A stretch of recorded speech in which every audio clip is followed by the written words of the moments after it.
کە سوکاری سەربەرزی ئەنفال کراوان ئەو کەسانەی خۆبەخش خزمەتی کەیسی ئەنفالیان کردووە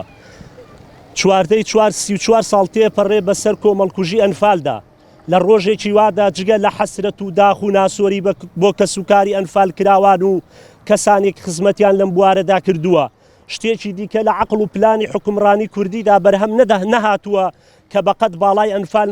مەزن بێت بۆ خزمەتی کورد و دۆزەڕەواکەی و کە سوکاری قوربانیان کە خەونی کە سوکاری ئەنفال کراوان حکومڕانیەکی دادپەروەر لەسەر بنەمای مافی هاوڵاتی بوون و ئازادی بنیاد نرابێ نەک گۆڕینەوەی مۆدیلێکی حکومڕانی ستەمکار بە مۆدیلێکی ستەمکاریانەی کوردی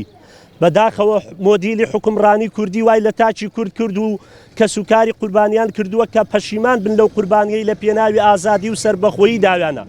دەسەڵاتی کوردی غەبات و قوربانیدانی بە پێوەرێکی مادی پێوا و وای لە تاچی کورد کردووە کە مێژوی قوربانیدان و خەباتیان یەکسان بکات بە موچە ئەمەش وای کردووە مرۆڤی کورد ئاوەتە خواز بێ بە جەلاد و خوێن ڕێژەکانی لەگەڵ ئەمەشدا کە سوکاری سەربەرزی شەهیدان هیچ کات خەبات و قوربانیدانی خۆیان بۆ پارە و موچە نەکردووە ئەمەش کە دەرحەقیان پەی ڕەودەگرێت جگە لە ستەم و گۆڕینی دیدی تاچی کورد لە خەونی کورد بوون بۆ ئازادی و سربەخۆی هیچی دیکە نییە میلەتێک جینۆساید کرا بێ شایستەی ئەم جۆرە لە حکومڕانیکردن نییە بۆیە ئەمانە بەری ڕەنج و قوربانیدانی ئەم میلەتەیان کردووە بە بابەتی ململانیەی حزبی و بنەماڵەیی و بازرگانیکردن بە دۆسیەی کورد و مافەڕەواکانی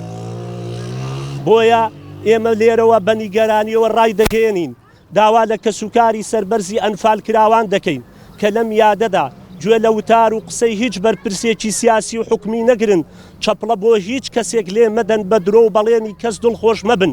بۆیە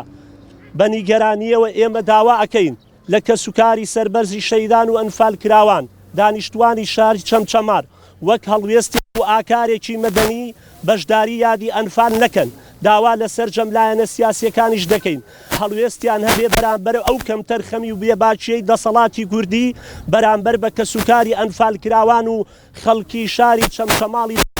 بەشمەینەت پەیڕەوی دەکات لێرەدا هۆکاری بایکۆت و بەشداری نەکردنمان لە یادی ئەنفالا خەینە ڕوو یەکەم چەمچەماڵ کە کوردستانی خستووەتە سەر نەخشەی جیهانی وزە و هەشتەم وڵاتی یەدەجی غازی سروشتیە لەسەر ئاشتی جیهان کەچی خۆی ئاوی خواردنەوەی نییە کێشەی پرۆژەی ئاوی چەمچەماڵ کە بۆ نیو سەدە دەچێت جێبەجێ نەکراوە بەهۆی کێشەی ملمانیەی سیاسیەوە بودجەی بۆ دابین کرا و بودجەکەی خوراوە و لە ئێستایشا بەهۆی ملمانیەی حزبی و سیاسیەوە پرۆژەکە جێبەجێ ناکرێت دوو پرۆژەی نەخۆشخانەی سەد قەرەوێڵەیی کە لە ساڵی 2009 بڕیاری دروستکردنی دراوە و لە 2013 بەردی بناخەکەی دانرا و بەڵام پارەکەی خورا و بەردی بناخەکەیشی دیار نەما سێم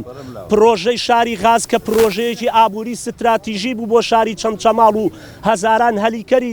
هەلیکاری دەڕەخساند ئەویش دووبارە بەهۆی ململانەی سیاسیەوە لەبار برا هەروەها گەڕەکی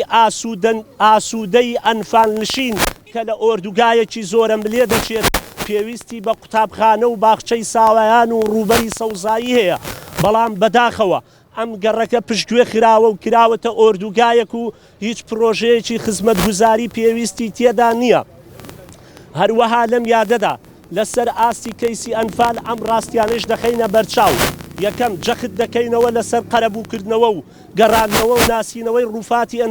ئەنفال کراوان بە دادگای گەیاندنی تۆمەتباران و ئاوەدانکردنەوەی ناوچەوێران کراوەکان داواکارین ئەمانە بکرێت بە بابەتی گفتوگۆ و ململانیە لەگەڵ حکومەتی عێراقا وەکو دۆسیەی نەوت و باقی دۆسیەکانی تر لە کاتی پێکهێنانی حکومەتی نوێری عێراق جێگەی باسە ئێمە لە ڕێکخراوی چەرموو بۆ پرسی ئەنفال چەندین جار ئەم داوایانەمان کردووە دوو داڕشتنەوەی پرۆگرامی خوێندن لە سەرجەم ئاستەکاندا بە شێوەیەک ئەنفال بکرێتە بەشێک لە شوناسی کورد و گرنگی تایبەتی پێ بدرێت ئەنفال خاڵی جیاکردنەوەی هێڵی نێوان کورد و گەلانی تری عێراق بێ بۆیە داوا لە وەزارەتی خوێندنی باڵا و وەزارەتی پەروەردەکەن ساڵانە بودجەیەکی تایبەت تەرخان بکەن بۆ توێژینەوەی زانستی و ئەرشیفکردنی لایەنە جیاوازەکانی تاوانی جینۆسایدی ئەنفال ڕێکخراوی چەرموو بۆ پرسی ئەنفال لەگەڵ ژمارەیەک لە کەسوکاری ئەنفال کراوان ڕێکەوتی 12/4/2022